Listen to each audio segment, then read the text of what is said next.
গ নম্বরে আমাদের নির্ণয় করতে হবে পর্যায়কাল। আমরা জানি পর্যায়কালের সূত্র t সমান 1/f। f হচ্ছে কম্পাঙ্ক। তো আমার আগে কম্পাঙ্ক বের করতে হবে। এখন এই কম্পাঙ্ক বের করার জন্য আমার দেওয়া আছে কি? আমার দেওয়া আছে তরঙ্গদৈর্ঘ্য।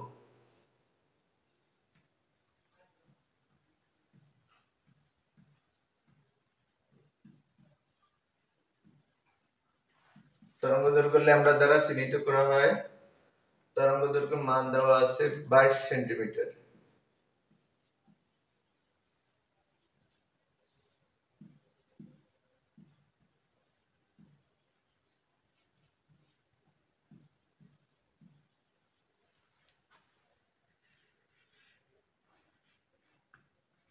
আর দেওয়া আছে আমাদের তরঙ্গ বেগ।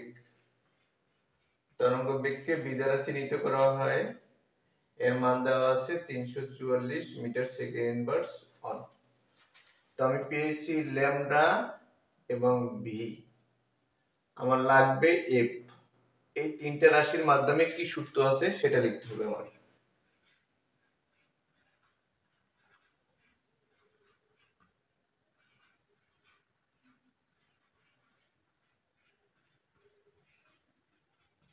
আমরা জানি v সমান f ল্যামডা। আমি বের করব f, এই জন্য এই অংশটা আগে লিখব। f ল্যামডা সমান v বা f সমান সমান v বাই ল্যামডা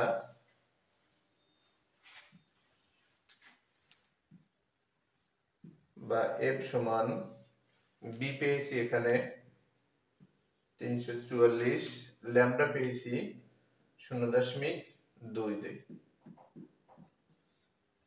তাহলে f এর মান কত হয় এটা ভাগ করি। 344 রে 0.22 দ্বারা ভাগ করব, কত হয় দেখি।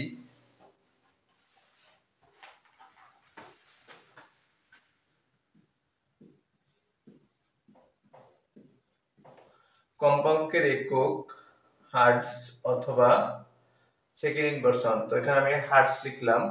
কম্পাঙ্ক পেয়েছি, এবার বের করব পর্যায়কাল। তো পর্যায়কালের সূত্র হচ্ছে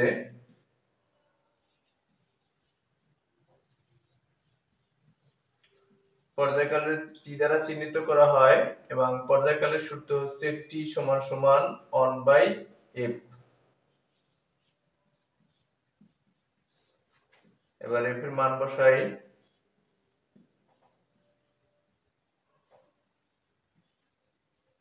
পর্যায়কালের একক সেকেন্ড s। এবার ভাগ করি, কত হয় দেখি।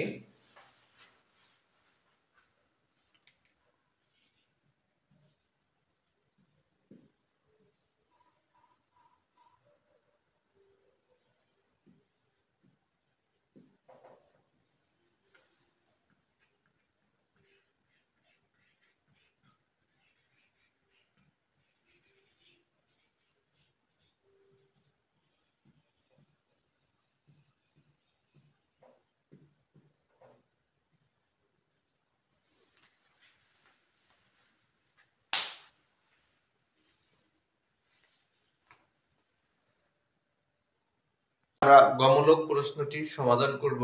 গমূলক প্রশ্নটির মূল বিষয়বস্তু ছিল পাহাড় থেকে কিছু দূরে 18 মিটার দূরে যে প্রথম ব্যক্তি দাঁড়ানো ছিল সে শব্দ উৎপন্ন করার পর তার থেকে 2 মিটার পাহাড়ের দিকে যে দ্বিতীয় ব্যক্তি দাঁড়ানো ছিল তাকে জিজ্ঞেস করবে যে আমি প্রতিদিনই শুনেছি, তুমি কি প্রতিদিনই শুনেছো?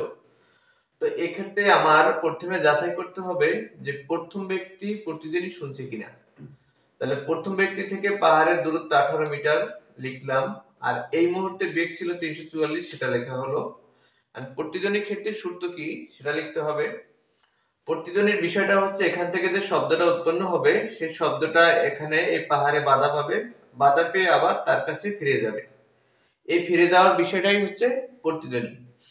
এখন এই একবারে পাহাড় পর্যন্ত আসলো, একটা দূরত্ব অতিক্রম করলো, আবার তার কাছে ফিরে গেল আরেকটা দূরত্ব, তাহলে দূরত্ব হলো দুইটা। এজন্য আমরা লিখতে পারি প্রতিধ্বনির ক্ষেত্রে 2t সমান bt।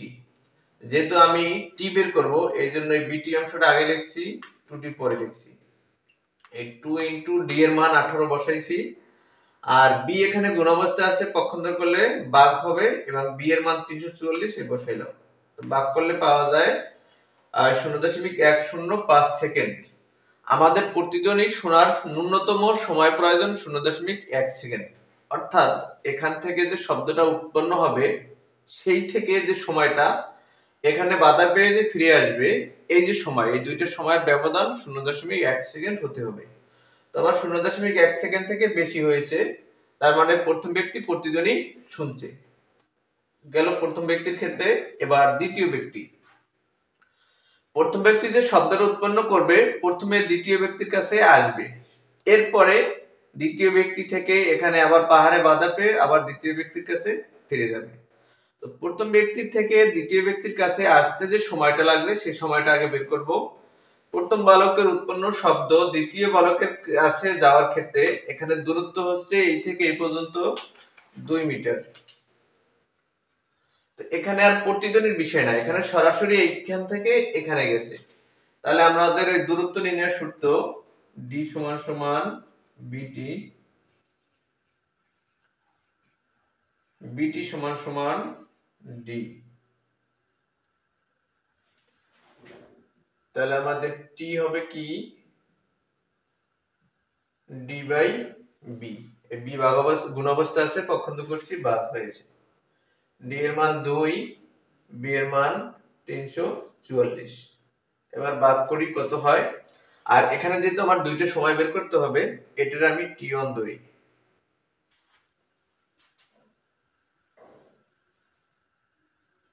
তাহলে ভাগ করি 0.0058 সেকেন্ড। এই সময়টা পেয়েছি প্রথম ব্যক্তি থেকে উৎপন্ন শব্দটা সরাসরি দ্বিতীয় ব্যক্তির কাছে আসতে যে সময় লাগছে। এবার প্রথম ব্যক্তি থেকে এই শব্দটা এই পাহাড়ে বাধা পেয়ে দ্বিতীয় ব্যক্তির কাছে পুনরায় ফিরে যেতে যে সময় সেটা বের করব। এক্ষেত্রে আমাদের প্রতিধ্বনির ক্ষেত্রে জানি 2d সমান bt। তো এখান থেকে এই পর্যন্ত যদি আসতো তাহলে 2d হতো। আমি প্রথমে সূত্রটা লিখি 2d সমান সমান bt। এখানে d হচ্ছে এই থেকে এই পর্যন্ত একটা d, এই থেকে এই পর্যন্ত যদি লিখতাম প্রথম ব্যক্তির ক্ষেত্রে আর একটা 2d হইতো, কিন্তু এখানে প্রথম ব্যক্তি পর্যন্ত সম্পূর্ণ যাবে না, তার থেকে 2 মিটার আগে যাবে, মানে 2 মিটার আগেই দ্বিতীয় ব্যক্তি আছে, এইজন্য এখান থেকে 2 মিটার বিয়োগ হবে। d এর মান 18,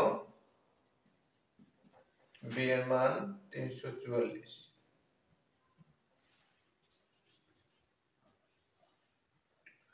ভাগ করব 2 18 গুণ করব 2 বিয়োগ করব 34। 344 এখানে টি এর লগে গুণ অবস্থা আছে, পক্ষান্তর করলে ভাগ হবে। তো এটা প্রথম সময়, এটা দ্বিতীয় সময়, এজন্য এটারে t2 ধরি, t2। তাহলে আমরা পাবো t2 সমান সমান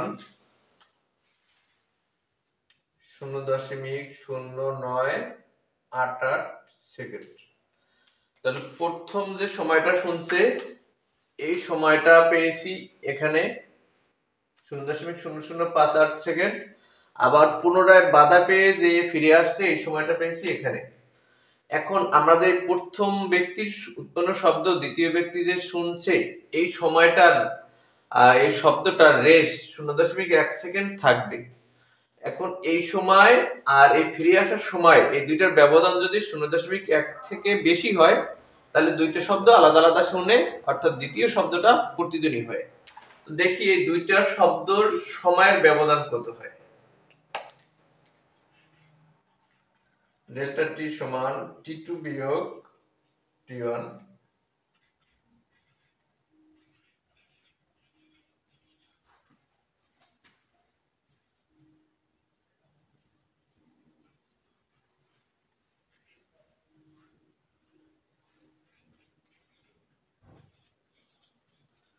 তাহলে এখানে পাওয়া গেছে দুইটা সময়ের ব্যবধান 0.093 সেকেন্ড।